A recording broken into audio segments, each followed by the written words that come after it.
everything starts with initial decomposition in general. And to provide additional data, initial decomposition, that falls into a few categories. 3 as usually, because depending from the complexity of the game. And that would be, in this case, content decomposition.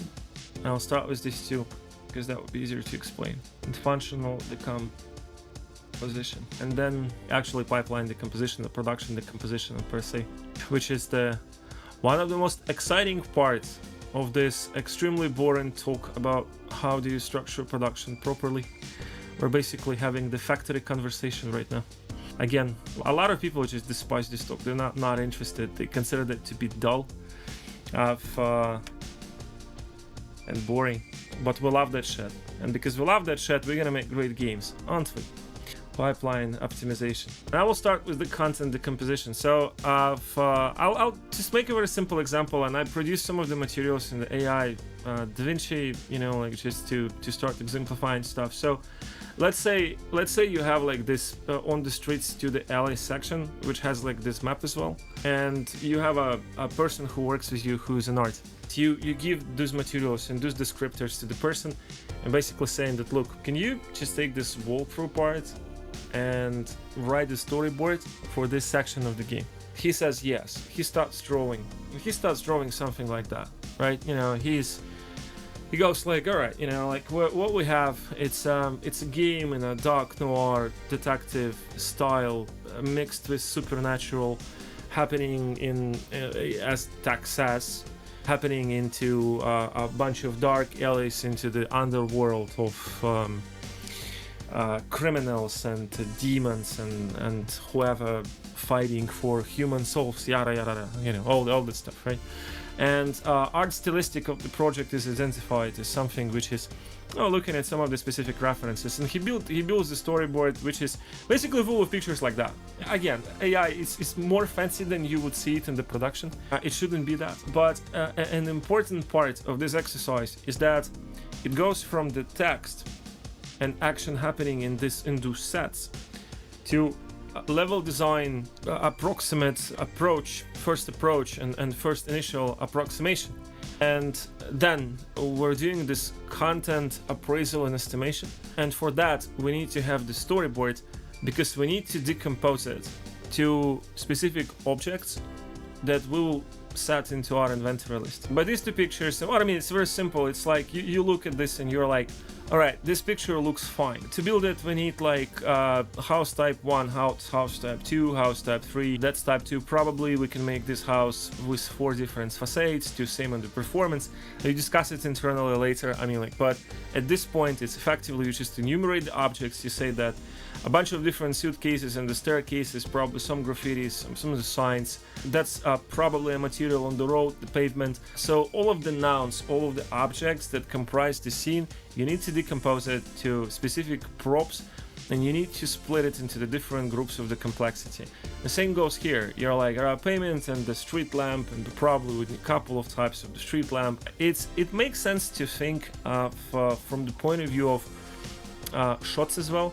So in what I mean here is that you'll have things which always would be close to you in your vicinity. You will have things in the middle perspective, you will have things far away, and all of them can be done differently with a little bit different approach. Again, that later on it. We also know that we will have the main character, and we also know that there is at least one type of the enemy. In this case, we're taking as a basis a zombie-like guy in a gas mask serving demons, trying to steal, hang out, and not attract enough attention, catching people, killing people, all that shit, right? You know, like it's not of the essence, it's an enemy. It's your typical basic NPC which comprises in the groups, uses different enemies, using different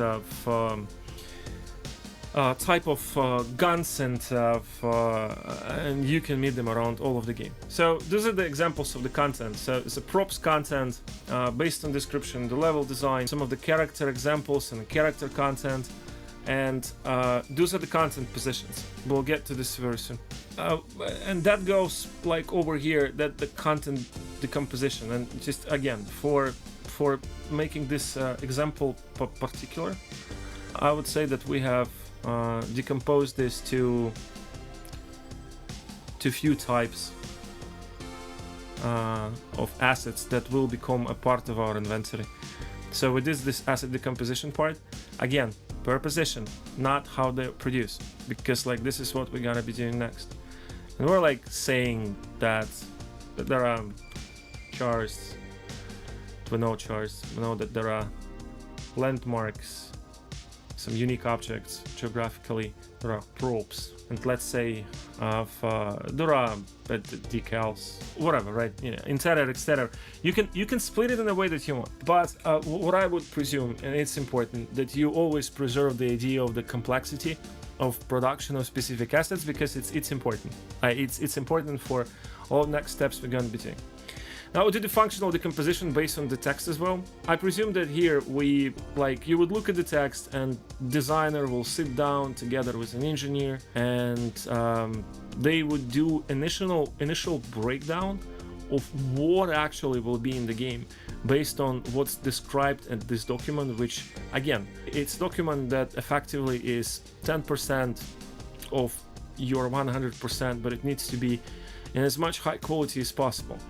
And I presume that this conversation will end up into a feature list, as we call it, and but going a little bit more particular, we say that it would be core features, and that would be unique features, AI behavior, maybe it's quite unique for the specific game, I don't know. Yeah, features per blocks, and then you have auxiliary mechanics. And when you split them, there are a bunch of different techniques over here. And but you need to, in general, it's considered that you want to build your idea of any action in the game and any mechanism in the game from the point of view of their priority, and their priority often would be dictated by how much the game would not be working without them and how much time they are repeated over the period of time. And so by that I mean that tier 1 features are the features that you cannot do anything without them. It's not functional, it's not playable, not the game, or maybe game is not defining itself, game defeats its own purpose, just doesn't work, right? Tier 2 features are features that are almost mandatory. The game can exist without them, but if you will take them away, it means that you would need to fill so much space with something else that without this substitution it wouldn't make sense at all. And then there are tier 3 features or auxiliary features, which a good example would be mini games. And if this mini games happens 2 times over the whole the production cycle and you will take it away, it's like not like no one will notice, but it will not break the structural integrity of the game as a system. So you can really play around it. And if you are experienced, you can start initially tackle this element, pipeline optimization. If you are not, you need to start figuring out what the pipeline is and how the pipelines are structured. And at this point, we're not even talking about the game's pipeline. We're talking about pipelines that comprise the overall game pipeline.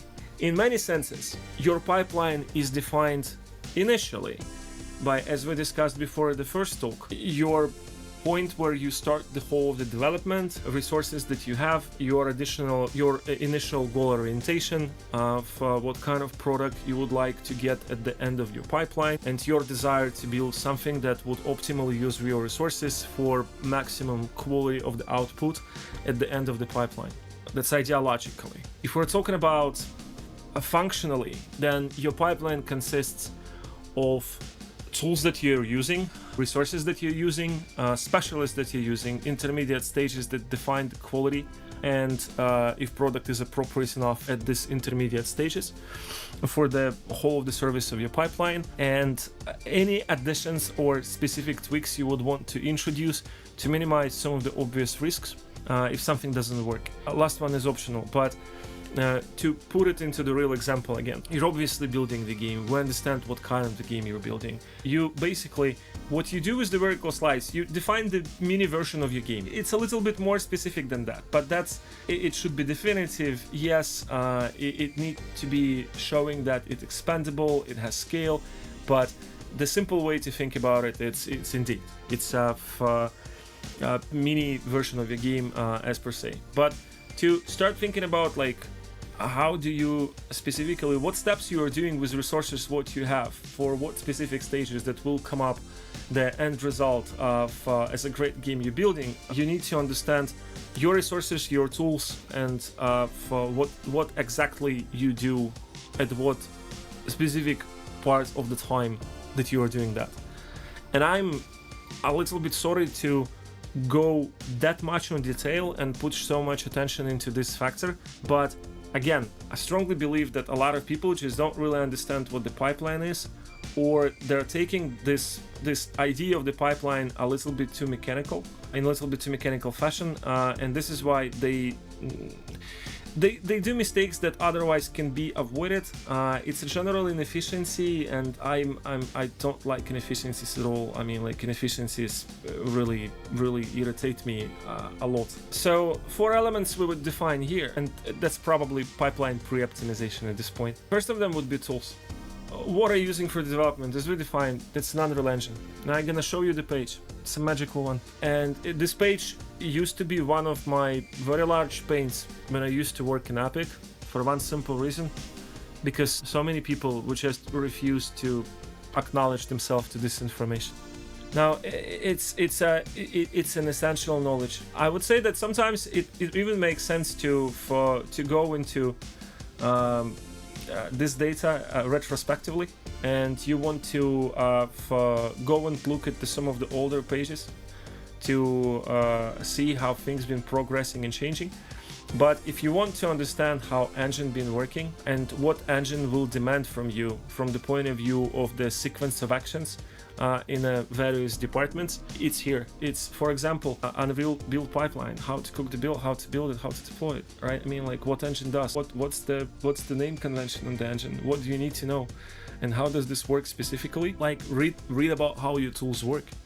It's extremely important. I've been making this example so many times, is that when we started to adopt Unreal Engine back to in Eastern Europe or CIS countries, Ukraine specifically, because I've been working there for the first couple of years, it's been all of the same issues. People would not read documentation, people would not understand the pipeline requirements and the internal pipeline technologies of the tools they're using, and it would be very simply put that when you are producing any art, you need to produce the 3D asset in FBX format. You need to import it into the engine. You need to import the diffuse texture by these specific parameters, and then you need to save it as a material, assign this as a material in the material editor as basic material to this object that you have produced, your FBX, and then you would use a variety of other different materials to get the desirable result on that object that you are building. And that would be optimal pipeline, and that would influence on how you build things, because there are other pipelines that are not presumed by the use of Unreal Engine as the basic ones. For example, people would be building the 3D assets in your standard Maya or 3D Max format, and they would build a diffuse texture, and then they would use and build all of the other materials textures like specular maps and parallax maps and a bunch of others. And the issue here is sometimes people would say that more is better, but when you're trying to build something optimal from the point of view of production, more often becomes a result of multiple issues. I would say more frequently than less, and you really need to cut down all of the redundancies, because before you go into the actual linear production, so you need to familiarize yourself with the pipeline of the tools you're gonna be using. Please do that. You're gonna save yourself so much hassle, so much issues, and it would really help you to understand how people who build engines, for example, and I would remind you again, Unreal Engines built by very smart people, extremely professional, which is also a curse and a bless sometimes, because like very smart technological people, they often think of that and presume that everyone else is as smart as they are, which is not the case, and that defines the threshold of adoption. But specifically for these cases and learning by mistakes, Those people and people who help them write those descriptions of expectations of the pipelines for you to use and descriptions of the tools that you gotta be using. And it's important to familiarize yourself with these things. So that goes for the tools. There's also requirements. And requirements is something interesting. People are typically against this stuff. And I would say that the modern culture of development is not what it used to be, but I'm also saying this because I'm old and grumpy. And like as all of the old people do, I sometimes shout into the clouds as an old man. But still, I think that properly put requirements, the initial pipeline optimization is something that gonna really help you. If you do understand, and you do understand at this stage, that you're gonna be developing for the multiple platforms, restrictions, right? Requirements and restrictions. Just understanding from the beginning that you would be developing in a specific environment and a specific goal orientation, and maybe you would have initial performance goals, and maybe you want to develop for not more than this specific graphic card for some reason. I don't know, maybe like this is how you plan your strategy. Maybe you're developing for the console, and obviously we're all living into the modern world, and you do understand that some of your decisions will alienate some of the audiences and will attract some of the audiences, and you want to really think about how you do that, and that will influence a lot of things at the beginning of development. It will also ironically will affect your pipeline. So as soon as you can define regulations and the requirements, that the better. You also need to the pipeline pre-optimization to understand how rigid or flexible it is, and that really depends from risk factor. It depends from how much time you would want to develop the game, what is the basic vision, and what influence is dominant into the process of development, more or less. The first point here is pipeline optimization. It's a little bit tricky one. It's a risk mitigation alternatives, and it's close to the previous one. But what I mean here is that once you do understand tools and restrictions, and the restrictions are also associated with your resources and your goal orientation, and then you understand how much flexible you are not, and that also influences the risk mitigation factor in a meaning of that how much are you affected for cardinal changes over the process of your development. This is the question. I can say 100% that if you make yourself more flexible, even at the point of the pre-linear development and even later the linear development, if you're considering large risk mitigation factor, like working with someone who would go to a video show conference, come back and provide you with the feedback that will basically tell you that you need to change your game drastically, right? Can that happen? And if it will, how much it will affect you? The more risks you put in like this, the more expensive and non-optimal it will become. But it actually would be, you need to consider your risk as a factor. And it will get a little bit more apparent later, because we're getting into, I would say, the most interesting part, which we will just work together in, and this is the composition sheet and inventory.